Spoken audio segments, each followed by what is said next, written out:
اعوذ باللہ من الشیطان الرجیم بسم اللہ الرحمن الرحیم وبہ نستعین وہو خیر ناصر و معین۔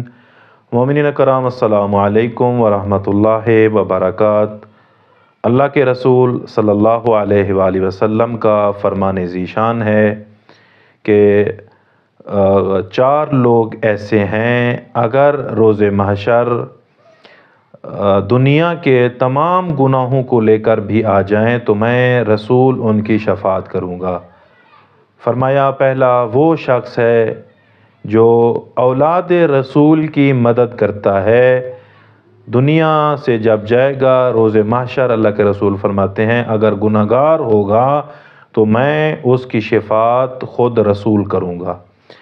دوسرا فرمایا کہ وہ شخص جو اپنے زبان کے ساتھ اور اپنے دل کے ساتھ اولاد رسول کے ساتھ محبت کا اظہار کرتا ہے تو ایسا شخص بھی روز محشر میں ایسے شخص کی شفاعت کروں گا۔ تیسرا فرمایا کہ وہ شخص جو کسی اولاد رسول کی تنگ دستی اور محتاجی کو دور کرتا ہے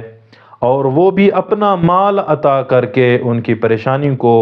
اور اس کی تنگ دستی کو دور کرتا ہے تو روز محشر میں ایسے بندے کی شفاعت کروں گا۔ چوتھا فرمایا کہ ایسا انسان جب اولاد رسول تک و تنہا رہ جاتی ہے،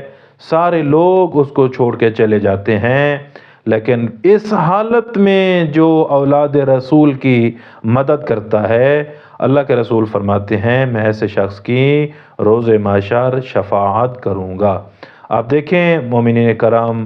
اس میں اللہ کے رسول فرمانا یہ چاہتے ہیں کہ اولاد رسول جس حالت میں بھی ہے، گناہگار ہے وہ اپنی جگہ پہ ہے، اگر گناہگار بھی ہے تو اللہ کے رسول فرمانا یہ چاہ رہے ہیں، مفہوم